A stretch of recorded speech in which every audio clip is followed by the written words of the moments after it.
Di sebuah pagi di tahun 1942, di jalan-jalan kota Batavia, wajah-wajah asing berbaris dengan seragam abu-abu kehijauan.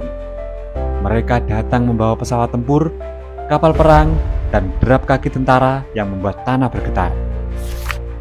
Itulah pasukan Jepang, kekuatan baru yang menggantikan Belanda setelah ratusan tahun menguasai tanah air kita. Bagi sebagian rakyat, kehadiran Jepang seperti cahaya di ujung terowongan. Saudara tua dari Asia datang dengan janji manis, membebaskan bangsa kita dari belenggu kolonialisme Barat. Namun, harapan itu perlahan berubah menjadi mimpi buruk. Kisah pendudukan Jepang di Indonesia bukan hanya tentang penderitaan, tapi juga tentang bagaimana bangsa ini ditempa hingga akhirnya berani berdiri memproklamasikan kemerdekaan. Inilah dampak positif dan negatif pendudukan Jepang di Indonesia. Yuk kita bahas bersama. Semuanya berawal dari 7 Desember 1941. Jepang menyerang Pearl Harbor menandai dimulainya Perang Pasifik.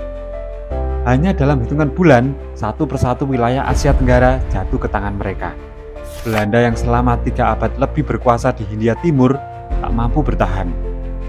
Pada 8 Maret 1942, melalui perjanjian Kalijati di Subang, pasukan Belanda menyerah tanpa syarat. Indonesia resmi berada di bawah kendali Jepang. Di hari-hari awal, rakyat menyambut mereka dengan sorak-sorai. Propaganda Jepang, Gerakan Asia Timur Raya membakar imajinasi. Bangsa Asia memerdekakan bangsa Asia. Tetapi, seperti pepatah lama, manis di mulut, pahit di perut. Tidak lama, wajah asli pendudukan Jepang terungkap. Radio-radio menyiarkan pidato tentang kebangkitan Asia. Poster-poster bertebaran, gambar prajurit Jepang merangkul pemuda Indonesia, mengajak bekerja sama. Namun propaganda hanyalah selubung. Jepang punya tujuan utama, menguras sumber daya dan tenaga rakyat kita untuk mendukung mesin perang mereka. Di balik slogan saudara tua, terselip eksploitasi yang menyiksa. Meski keras, masa pendudukan ini meninggalkan beberapa warisan yang kelak bermanfaat bagi perjuangan bangsa. Seperti pertama, bahasa Indonesia diakui. Tidak seperti Belanda yang membatasi, Jepang justru mengizinkan bahasa Indonesia dipakai di sekolah, pemerintahan, hingga media. Ini memperkuat identitas nasional.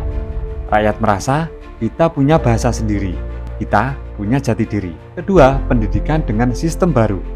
Sekolah-sekolah dibuka kembali meski kurikulumnya syarat propaganda. Bahasa Jepang diwajibkan. Sejarah Jepang diajarkan. Namun dari sisi struktur, sistem pendidikan ini lebih jelas jenjangnya, dengan disiplin ketat yang menjadi dasar pendidikan modern Indonesia. Ketiga, pelatihan militer. Inilah warisan yang paling nyata. Jepang membentuk organisasi semi-militer, seperti Peta Pembela Tanah Air, Seinen dan Barisan Pemuda, Haiho, pembantu militer Jepang. Awalnya semua untuk kepentingan perang Jepang, tapi justru dari sini lahir para jenderal besar Indonesia, seperti Jenderal Sudirman dan Jenderal Soeharto, yang kelak memimpin perang mempertahankan kemerdekaan. Keempat, strata pemerintahan. Jepang membuka ruang bagi orang Indonesia menduduki jabatan administratif. Untuk pertama kalinya, rakyat pribumi belajar langsung mengelola pemerintahan.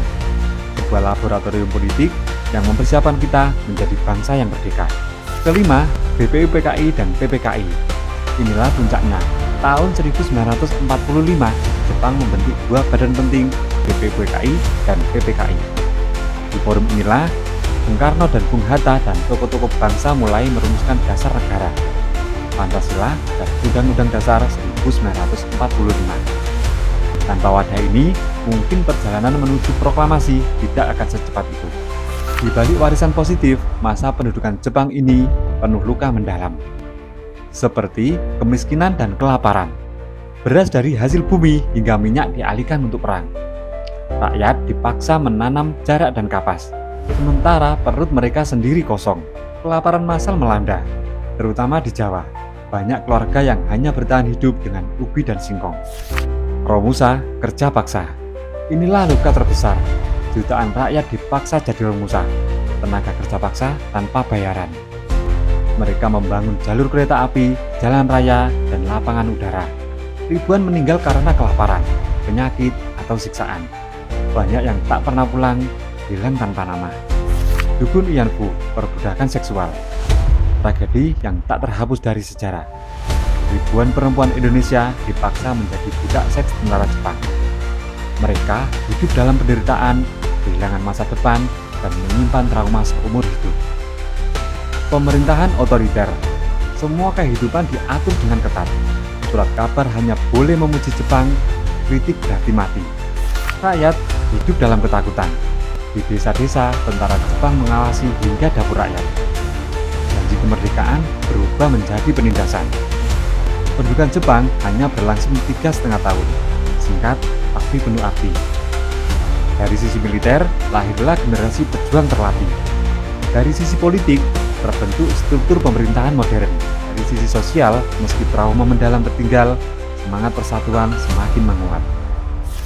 Jepang mungkin datang sebagai penindas, tapi tanpa sadar, mereka juga menempa bangsa ini menjadi lebih siap menghadapi masa depan. Dan benar saja, hanya beberapa hari setelah Jepang menyerah kepada sekutu, pada Agustus 1945, bangsa Indonesia berani berdiri, menyatakan kemerdekaan. Sejarah selalu punya dua sisi, luka dan harapan.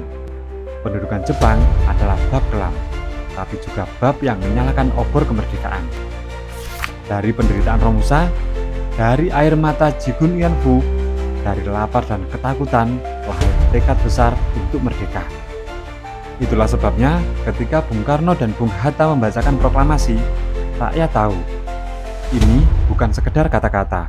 Ini adalah janji yang ditebus dengan darah dan air mata. Dan hingga hari ini, tugas kita adalah menjaga janji itu. Menjaga kemerdekaan yang lahir dari pahitnya penjajahan. Terima kasih sudah menyimak sampai akhir.